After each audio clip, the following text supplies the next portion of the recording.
Currently, human socio-economic activities are based on systems of mass production, mass consumption, and mass disposal. Using large amounts of natural resources, we have been producing and consuming a variety of products and discharging tremendous amounts of waste, exhaust gases, and wastewater. As a result, we have contaminated the atmosphere, rivers, oceans, and soil. Regulation of waste disposal in Japan commenced with enactment of the Public Cleaning Law in 1954. This law was enacted from the public health aspect that if easily decaying kitchen garbage was left on streets in cities, it could spread infectious disease. Under this law, local hygienic waste treatment was declared the task of the municipal government involved. In 1970, from the perspectives of both public health and preservation of the living environment, and to ensure appropriate waste treatment, the Waste Disposal and Public Cleaning Law was enacted. Under this law, the basic system of current Japanese waste treatment was established. Wastes were classified into two categories, domestic and industrial. Also, the municipal governments were now legally required to treat domestic wastes, and each company was legally required to treat its own industrial wastes. Subsequent to this law's enactment, however, Japanese economic growth and national welfare improved, and the increase in wastes created was accelerating. This gave rise to another problem, shortage of disposal facilities.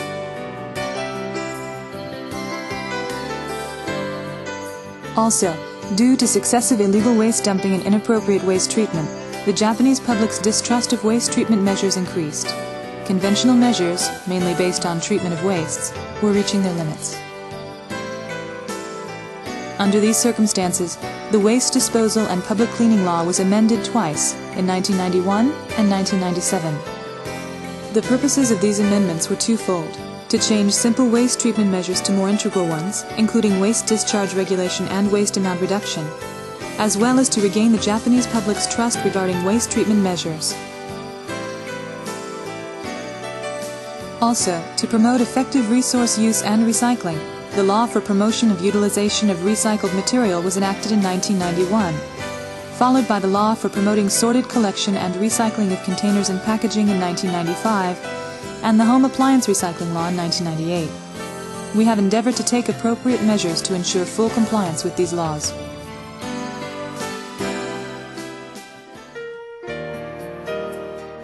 The current Waste Disposal and Public Cleaning Law comprises the following three main countermeasures for resolving industrial waste treatment problems. First, reduction of waste amounts and the promotion of recycling. Second, enhancement of the Japanese public's trust in waste treatment measures and improvement of the safety of these measures. And last, the elimination of illegal dumping.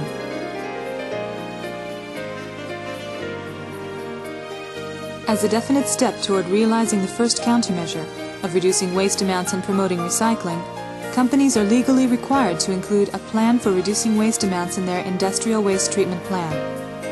Also, there has been some deregulation. For example, if only the Minister for Health and Welfare approved to promote recycling of designated waste substances, the business for solid waste management could be started and waste treatment facilities may be installed without any other approval.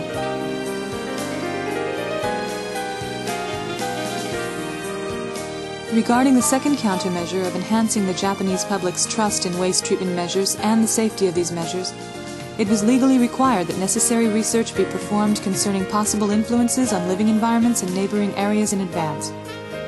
Furthermore, it was required that proper measures be taken to ensure the comfort of people's lives.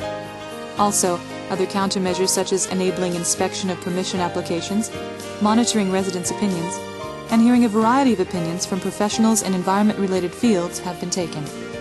A variety of other countermeasures were included, such as a plan for waste treatment facility maintenance and control, and record and inspection of the control conditions, to increase the Japanese public's trust in waste treatment measures and to improve overall safety.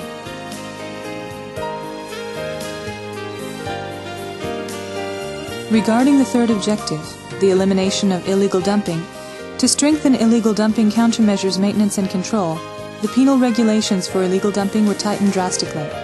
Also, it was decided that a system of industrial waste control sheets, like manifestos, be used for all industrial waste substances. The purposes of the system are to clarify and enforce the responsibility of companies in treating their industrial wastes correctly, as well as in controlling industrial waste flow. As a result of this system, even when companies that create industrial wastes ask industrial waste management contractors to treat such wastes, they still have a legal obligation to observe that the wastes are correctly transported and treated. Now let's take a look at industrial waste creation conditions in Japan. As mentioned before, wastes are classified into two categories, domestic and industrial. Domestic wastes means regular garbage and human wastes from homes and companies. This includes all wastes other than industrial wastes. As shown in this figure, since 1989, the annual discharge of domestic wastes in Japan totals approximately 50 million tons. In 1998, approximately 75.5% of this was incinerated directly. Also, the recycling ratio, which is the percentage of recycled resources obtained through the municipal governments and non-governmental organizations' recyclable waste collection and intermediate treatment, was 8.0% in 1997, followed by 9.1% in 1998. This ratio has been increasing every year.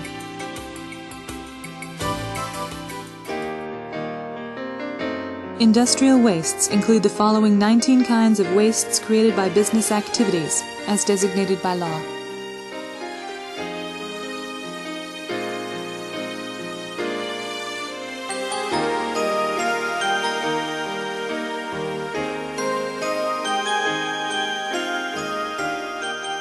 Japan's annual industrial waste discharge conditions have basically remained at a stable level of approximately 400 million tons since 1990. Classified by type, approximately 80% of this waste consists of sludge, animal excrement, construction and demolition wastes. Classified by business, construction, agriculture, and electricity, gas, heat, and water supply comprise less than 20%.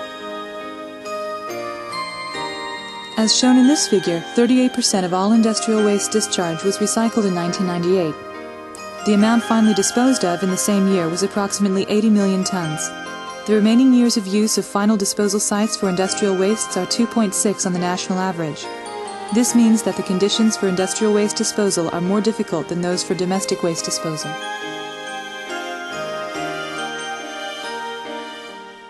Now we will explain reduction and reuse of industrial wastes, taking the Oyama Final Disposal Site, Taiheiyo Cement Corporation, Toyota Motor Corporation, and Kirin Brewery Corporation as examples.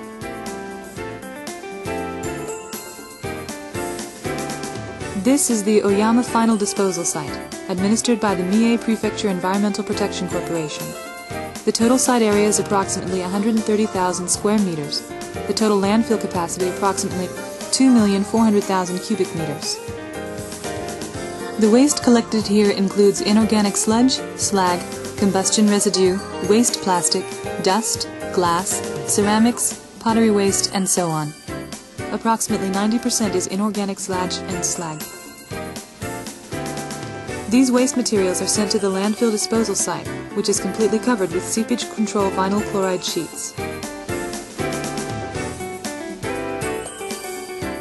These sheets completely isolate landfill wastes from the surrounding sand and soil, and also prevent rainwater from flowing out of the site. Rainwater that has fallen onto or come in contact with the wastes is gathered by leachate collection and drainage equipment. The rainwater is led from the leachate collection and drainage equipment to leachate treatment equipment, where it is purified to the specified quality level. As shown here, the water's pH, COD, BOD, SS, etc. values and levels all comply with the quality level target. The leachate treatment equipment consists of biological and chemical treatment systems. The equipment has a capacity of 20 cubic meters of sewage per hour and is automatically operated through a control panel.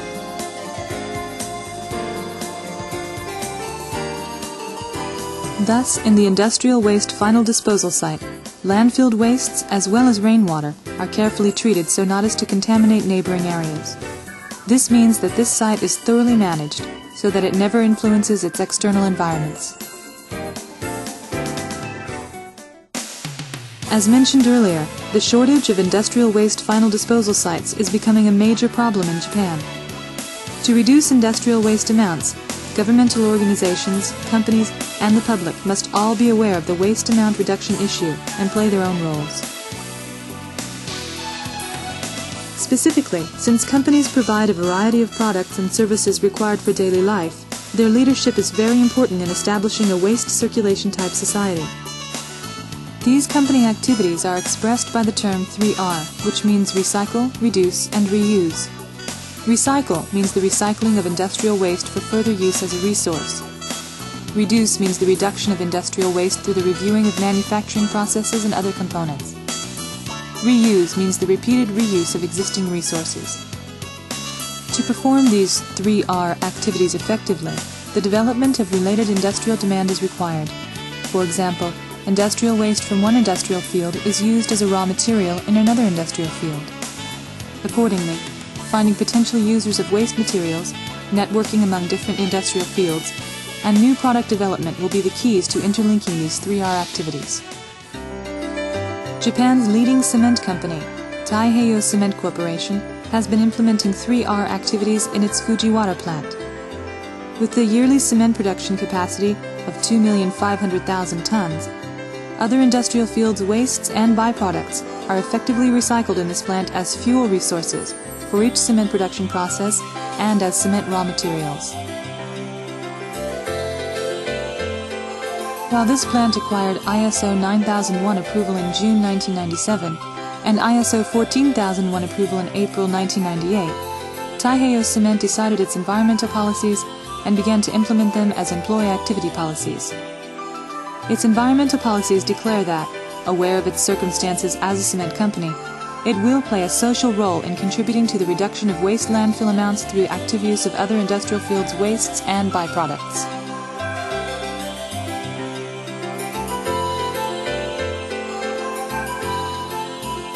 Approximately 28% of the fuel used in this plant is obtained from waste tires and oil, as well as from unburned carbon or other materials collected from electrostatic precipitators. These wastes are generated by other industrial fields. Their total amount is approximately 100,000 tons yearly.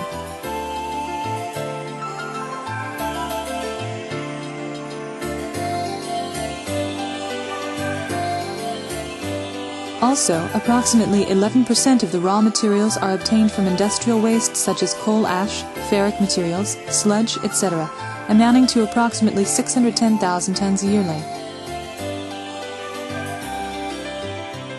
In other words, with 100,000 tons of waste used for fuel and 610,000 tons of waste used for cement raw materials, a total of approximately 710,000 tons of industrial waste is recycled and reused. Waste tires and oil used for fuel are loaded into the RSP tower like regular fuel. This equipment is used to load waste tires. The tires are first sent to a tire hopper, then automatically conveyed and loaded into the equipment. Waste tire loading speed is computer controlled and changed every moment according to combustion conditions and raw material component ratios. Besides waste tires, waste oil, sludge, and unburned carbon are also automatically loaded into the equipment through equipment used exclusively for each material. In a raw material mill, coal ash, sludge, cast ash, sand, and other materials recycled for cement raw materials are blended with cement raw materials such as coal, clay, and ferric materials. After these processes, this blended material is loaded into the RSP tower and calcinated in a kiln. Waste loading amount, as well as main raw material loading amounts, is automatically controlled by continuously analyzing the blended raw material components through a continuous fluorescence X-ray spectrometer. The calcinated raw material is now blended with gypsum, then transformed into the final product, namely cement products. Thus, based on a high level of industrial waste recycling technology, Japan's cement industry, aware of its social responsibility, has actively been contributing to reduction of industrial waste by introducing an environmental management system. The automobile industry in Japan has also been striving to promote recycling. This is Toyota Motor Corporation's automobile recycling plant. This plant has the world's first facility that can recycle shredder dust that has been conventionally landfilled for any industrial purposes.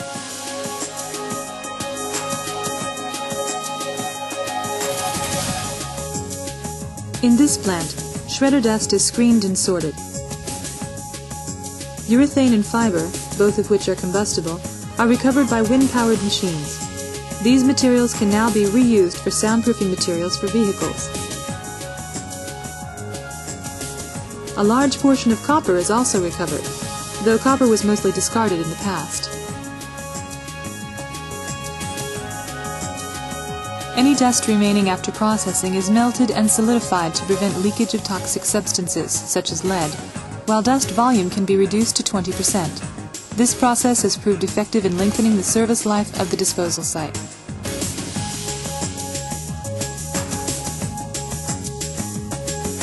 Japan's beer industry began to struggle with environmental problems. The Kirin Brewery Company Limited's Yokohama plant was first to achieve an industrial waste and byproduct resource recovery rate of 100%, for example, zero-emission wastes.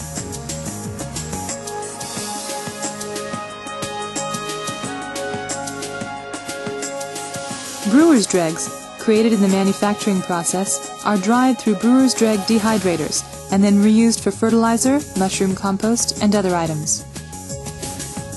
A glass beer bottle is reused 20 times or more for approximately 8 years.